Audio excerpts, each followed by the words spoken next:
Hello guys, and welcome back to this channel, where today guys, I'll be showing you how to change your email address on Shpock. So guys, the first thing that you of course need to do is go to Google and type in shpock.com. After that, you just need to go and log into your profile or register to Shpock if you haven't already done that, of course.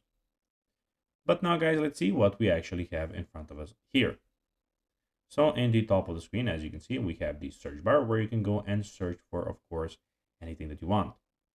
In the top side of the screen, we have your inbox, the selling, buying, watch list, saved searches, reviews, save locations, help center, settings, and the logout option. But now guys, let's see how you can actually go and change your email address on Shpock. So it is pretty simple and you just need to go and follow these few steps to know how to do it in no time. So to change your email address on Shpock, follow these steps.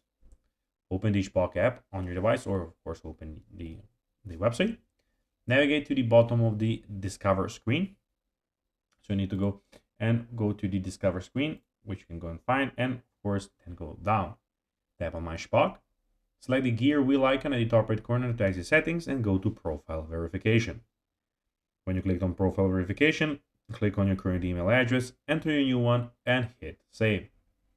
Verify your new email address by logging into email account and following the verification link sent by Shpock.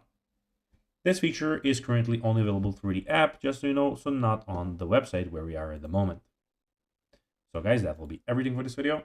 I hope that you found this video informative and entertaining, guys. If you did, don't forget to like this video, share it, subscribe to the channel, and put the notifications on, as guys, this really helps us grow our channel.